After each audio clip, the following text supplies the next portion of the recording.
Now, the Chinese city where COVID-19 first emerged, the city of Wuhan, has allowed people to leave the area for the first time since it went into lockdown in late January.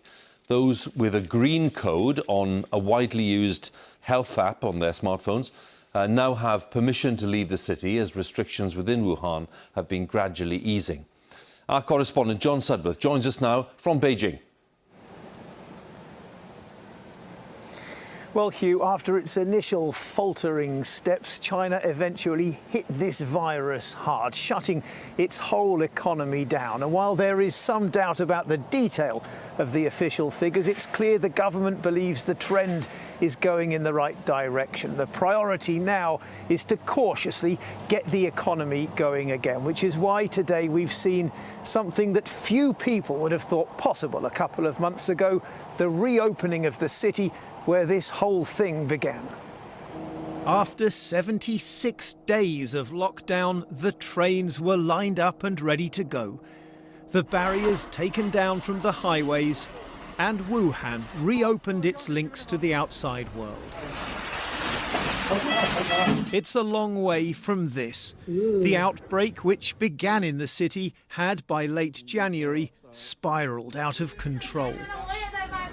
So strict were the quarantine rules that only a select few were allowed to move around the city, including delivery drivers, providing a vital lifeline. The roads were empty. It made me feel sad. As people couldn't leave their homes, people would ask us for help with things like delivering medicine to their elderly parents. President Xi's walkabout in Wuhan last month was the first sure sign that the infection rate was now under control. But questions remain. Social media footage of the long lines outside funeral homes led to claims that deaths were far higher than officially reported. And there's still deep anger directed at local officials for covering up the outbreak early on. Shanghai lost his 76-year-old father to the virus.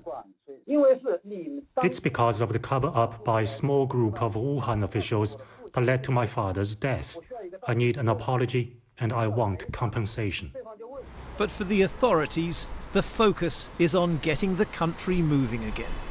The reopening of Wuhan is a hugely symbolic moment in China's efforts to declare victory over this virus. While its handling of the outbreak may raise many questions, it offers some hope too. These roads in Beijing were deserted just a few weeks ago. Look at them now. Officials admit new outbreaks could still occur, but for now they're celebrating. Wuhan's success was marked with a light show. John Sudworth, BBC News, Beijing. Let's take a brief look at some of the other coronavirus developments around the world today. The US state of New York is on the verge of overtaking Italy for confirmed cases of COVID-19. With almost 132,000 cases, it has 700 fewer than Italy, but with only a third of Italy's population. The United States is now the epicenter of the pandemic. In France, coronavirus deaths have passed 10,000, one of the highest levels in the world. And the authorities in Paris have intensified the lockdown, banning outside exercise during the day.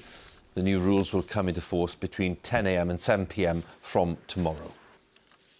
Japan has declared a state of emergency in the capital, Tokyo, and 6 other regions in an attempt to tackle the spread of the virus. Despite a relatively small number of infections, there are concerns that a sudden rise in cases in Tokyo in the past week could lead to a major outbreak. Now, after heavy criticism in recent weeks of the slow response by banks in supporting businesses, the boss of Britain's biggest lender has defended its response to the coronavirus outbreak. The head of Natwest Group, formerly known as RBS, says it has struggled to cope with the huge call volumes from customers. Chief Executive Alison Rose has been speaking exclusively to our business editor, Simon Jack. It's an economic race against time. This bar and wine shop in Stockport has been paying suppliers, staff, rent, and cash is running out fast, but 330 billion in government-backed loans from the banks has been slow coming. We're really struggling and just need some help with cash flow right now. It's been too late. Anything that comes now is more than welcome, but we really, really, really need the help now. Requests to his own bank NatWest and others have so far gone unanswered. I put his case to the boss of the UK's biggest lender to business, Alison Rose. One of your customers was promised a call the very next working day. That was 2 weeks ago. He's heard nothing. Why is that? What's going wrong? Our call centres normally take 3,000 calls a day. We're now receiving 25,000, which is why I'm redeploying staff, retraining staff, and getting people to help. And the money is starting to move, but I appreciate it is, a very desperate situation for a lot of businesses. We've removed the requirement. Last week, the Chancellor tried to make it easier to get access to loans, removing personal guarantees for smaller loans and letting firms go straight to the emergency ones rather than jump through normal hoops first. 11 years ago, banks were saved by billions of taxpayers' money. Many feel this time the banks should take some losses on the chin themselves and accept they may not get back all of their money. I recognise the sort of challenge that you're putting down, which is why we've restructured our business, we've refocused our people, we are putting funds out as quickly as we physically can to these businesses to help them during this period. Many UK businesses are unable or unwilling to borrow their way out of this crisis. More radical solutions are being discussed, including governments or banks taking an ownership stake in thousands of businesses. A decade ago, the banks were part nationalised. This time, it could be parts of the entire economy. Simon Jack, BBC News.